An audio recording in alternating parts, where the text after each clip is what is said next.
Yo guys, what is up? Max in our first Descendant video, and today we are going over the best weapon experience farms. Now, recently in Season 1, Nexon boosted the amount of experience that you get in dungeons, so it's really fast to level up your Descendants in dungeons. I made a whole other video on that. You can get your Descendants to level 40 in about like 20 to 22 minutes of farming, which is really fast. However, in those same dungeons, weapon experience was not increased. And so right now, if you get a Descendant to level 40 in 20 minutes, your weapon may only gain a few levels. And so in this video, we are specifically going to be talking about the best weapon experience farms. And we're going to be breaking those down into two categories, both group farms and solo farms. A lot of the times I've made these videos in the past, I just do, hey, this is the best farm. You need 2 people to do it. For this video, I really wanted to talk about which ones you can do if you have people to play with, and which ones you can do entirely solo on your own. Hope you guys enjoyed the video. Let's get right into it.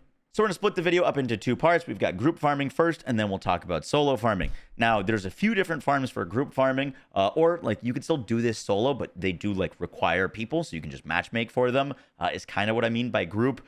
Some people just want to play solo, but our first group farm is block hyper mining. This is still a fantastic weapon experience farm.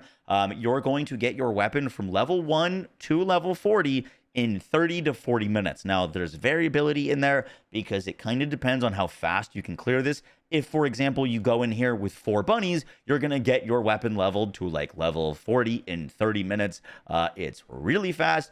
And the reason I wanted to recommend this is because not only do you get a ton of void shards doing this, but you also get gold. You can get like the marks for arrest, which can give up to 1,000,000 gold, and you get a ton of amorphous materials just from doing that farm. I opened up like 80 the other day. But as you can see, I've got like 76 O12s, which I can open for energy activator blueprints. Yes, they're like slightly less than like a gold thing, but I can basically insta nuke Stunning Beauty in 2 seconds and then open up a ton of these. So you get a bunch of amorphous materials for catalysts and energy activators. You get good weapon experience, you get gold, you get void shards. It's a fantastic farm. Absolutely recommend it.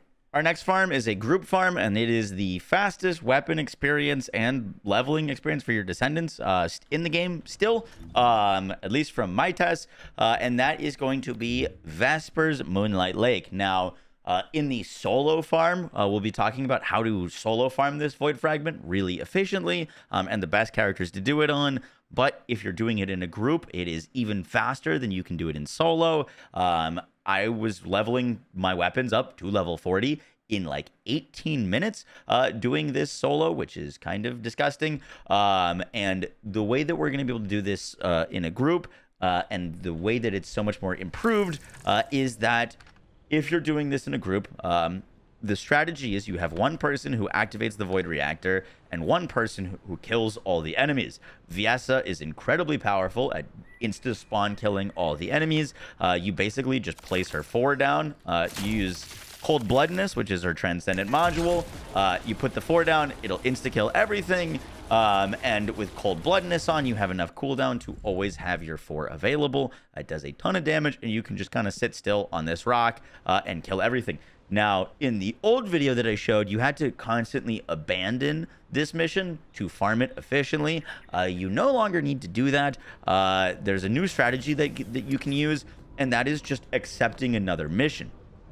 If the person who is turning on the Void Fragment is turning on the Void Fragment, and they're going to have to still abandon the mission after you kill 55 enemies, but the person who's killing enemies no longer needs to actually abandon spam the mission, because all they have to do is join another mission. So there's a little mission marker here for Lakeside Power Shutdown. That's usually the one that I grab. And as you can see, I'm in this other mission. It's telling me that I'm part of this mission. And so because when these enemies spawn, I kill them, I'm not actually joining into this mission, and I get the weapon experience, I get the Descendant experience. We're abandoned farming, so obviously I don't need to get, or I like, we're not getting any Void Fragments from this, but I like went over there so the enemies aggroed. Normally that doesn't happen, but basically just turn on that mission, and then as these enemies spawn, you can just repeat this. So if Kishi would be so kind to start us up here,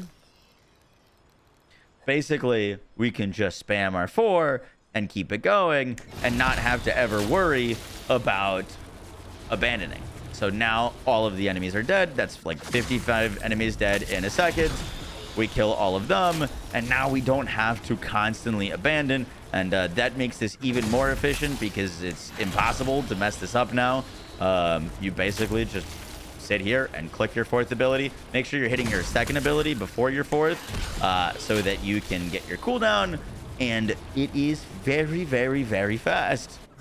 This is the build that I'm using for that specific farm. It's just our cold-blooded build that I posted on YouTube, with the addition of MP Collector, so that we can sit and spam our abilities and not have to go pick up mana. The big things are that you really want as much range as you can get, so maximize range, skill expansion. This does overcap range, but we don't really care because we want to make sure that we are having as much range as possible. Nimble Fingers and MP Conversion for as much cooldown as possible, with focus on chill, so you get a little bit more cooldown and damage. And then you can throw in kind of whatever you want. As long as you have the cooldown and you have the range and a little bit of damage, you're more than good. You just need cold-bloodedness so that this, when you proc it, gives you 20% more cooldown, which is fantastic. That's what allows you to spam the fourth ability. If you don't have cold-bloodedness, you will not be able to do this efficiently. Next, we get to talk about solo weapon experience grinding. Now, the first one on our list, which still is a good one, it's definitely not the best, but Fallen Arc of the Electric Void Fragment, or the Bunny Cave, will still get your weapons up to like level 40 in about 35 to 40 minutes, and you're able to kind of just, put on a show. It's not the most efficient, but you don't really have to focus on the farm if you don't want to. If you're going to do it, make sure you do it in private if you're not going to be super attentive to the game, but you can use things like Bionic Fuel so that you never have to worry about mana, and you can use things like Potent Collector so that you don't have to worry about electricity. So Potent Collector will allow you, whenever you're defeating enemies, to get your electricity, and your Bionic Fuel will make sure that you're not consuming any MP, so you can kind of just jump up and down with a max range bunny and hit everything in the cave. It is very cozy, but it is definitely not the fastest solo experience. Now, before we get into the top farms, I do want to mention Asylum. Asylum is a dungeon that you can run right now, that in the very last room, in the boss room, a ton of ads spawn, and you can die to the boss and then kill all the ads again, and then die to the boss, kill all the ads again, and then you can do that 8 times before having to restart and run through the dungeon. We tested this, and I stopped timing it because my weapon only got to level 31 in 27 minutes, where all of the other farms in our like top list would have been level 40 by now, so I found it to be much slower. However, I was testing this solo, so you could possibly do this with a group and it'd be a little bit faster. I still don't think it would be nearly as fast as our top farms, and it is important to note that this was dropping a F-ton of weapons, so if you need like weapon dismantle mats, Asylum does seem solid, but it is definitely not a good solo weapon experience farm. Now, kind of tied for first place, and this is just kind of depending on which Descendants you have the most build up. There is this Void Reactor in Moonlight Lake. That's for non-attribute Descendants. This is really efficient solo. It's not as fast as in a group, but you can get to like level 40 on your weapons in like 22-ish minutes. And it kind of depends on what Descendant you have the most leveled and most invested into is who you're going to want to level on. I've got a cool setup that I want to show you on Valby. Luna works incredibly well here because Luna does a big AoE, and then you can just shoot her gun at the reactor to activate it. Glay, with her massive sanguification build, can hit all of the enemies and the Void Reactor at the same time. Glay works really well here. Jaber can put down turrets and shoot the reactor with his weapon. But if you want to do this solo, you do have to bring a non-attribute character. Now, the strat that I'm going to show you on Valby is actually pretty cool. We're going to be using the Transcendent mod, Spiral Tidal Wave. This is like just a way that we can activate the Void Reactor on Valby without having to move, because Spiral Tidal Wave has a incredibly far travel distance. And so the strat that we're going to use on Valby, that I'll show you real quick, is we are going to... well, we'll show you why it's cool in a second, but that will hit the Void Reactor, then we can spawn the enemies, and we're just going to do Valby's abilities. Valby's abilities and their dot damage stack on top of each other, so as long as we're using her abilities, we can kill everything here, And then the trick to doing this extra fast on Valby is throwing your one and then aborting the mission.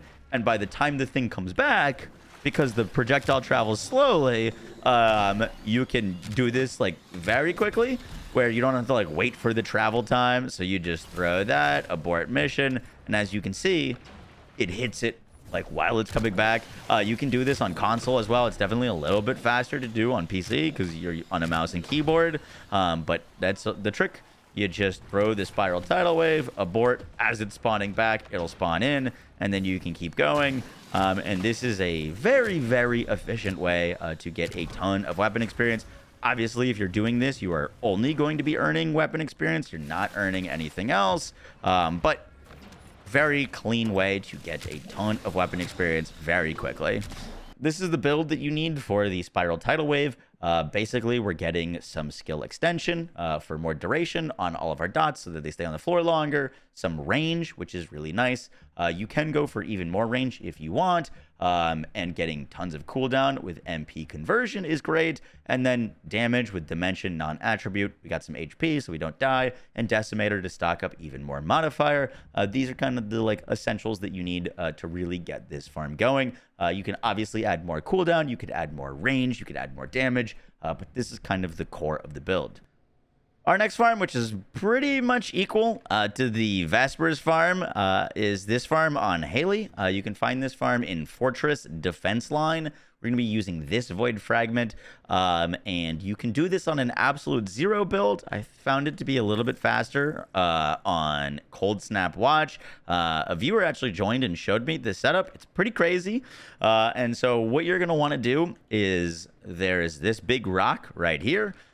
It lines up with this point. There's another point here, another point here, and this last little like stubby point that's very neutral. It's the furthest out, and then it just basically becomes flat. Stand right above here, and then you're able to do a few things.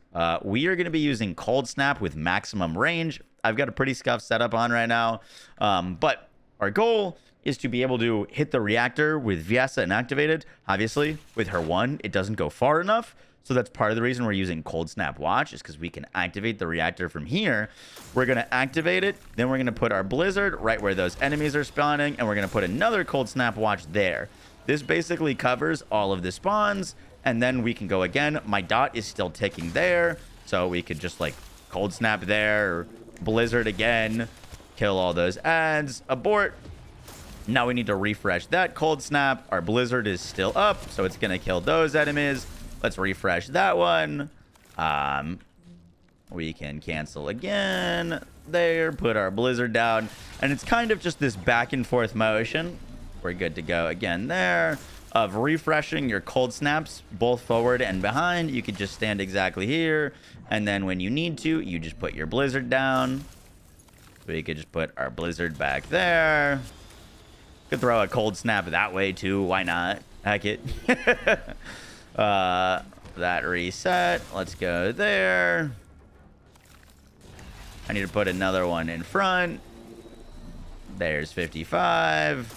And the biggest thing that you need to do this, besides the build that I'm going to show you in a second, is cooldown on your reactor. It's really, really important to get cooldown on your reactor to make this feel good. Otherwise, it'll just be slower. But you can kind of cover this whole area. Insta-kill all the ads. Sometimes there's a straggler. You want to make sure that you're casting the Blizzard kind of a little bit to the left of where they're actually spawning. Let's cast there. Those guys are all insta-dying. And your goal is to kill 2 waves within 1 Blizzard, basically. You're doing this well if you get to kill 2 waves within 1 Blizzard. So as you can see, my Blizzard is still going there. And boom, it basically insta-triggered that. So for the build, important things. 1, Cold Snap Watch. You don't need Ultimate Viessa to use this. You're able to use this on both Viessas. So for the build, Cold Snap Watch, obviously super important. That augments the 3 to leave a continuous damage over time zone, which is fantastic. Other things you really want are MP conversion and nimble fingers for maximum cooldown. We're also going to be using skill extension for more duration so that the Blizzard lasts longer and our Cold Snap on the ground lasts longer. skill expansion with our maximize range. This does overcap us on range. We don't really care. We just want to make sure that we're hitting everything. We have enough damage that things just die. We're also going to be putting on focus on chill for more cooldown. Ideally, you're using a focus on fusion here. I don't have my Viesa catalyzed to put focus on fusion, so I just put focus on tech just for the 6% more cooldown, so that we have 2 focus mods to get even more cooldown. Skill concentration is not needed here at all. That's not doing anything for me, but you definitely do want to try to snag a MP collector. MP collector allows you to stand in place and not have to move. Once you get into your spot, it's really nice to just not have to move at all. MP Collector will guarantee that when you're killing 55 enemies in 2 seconds, you do not need to move to go pick up ammo or anything, or MP. So that is kind of the setup. On your reactor, really the only important thing is that you hit skill cooldown, either purple or gold. It doesn't even need to be a chill reactor. I was farming this with a non-chill reactor. You do enough damage, the ads are squishy enough that you will melt them, as long as you are built properly. But you really need to get that cooldown, which you're looking for on your cold snap watch around 3.8 to 3.7 seconds. Will make this very comfortable, and your blizzard on an 11-second cooldown will make this very, very easy to replicate. Guys, that's going to do it for the video. Hopefully you enjoyed. At the end of the day, there's a lot of ways to farm experience. If you just want to farm pure experience and you don't care about anything else, void reactors and resetting them seem to still be the fastest way. However, if you want to get slightly lower amounts of experience on your weapons, but still get gold, void fragments, amorphous materials, block hyper mining, and sterile lands, this special operation is still fantastic. It's what I normally run just because of all the other things that it gives you while being slightly slower. But there are plenty of options. I hope you guys enjoyed the video. I'll catch you on the next one. Take care. Peace.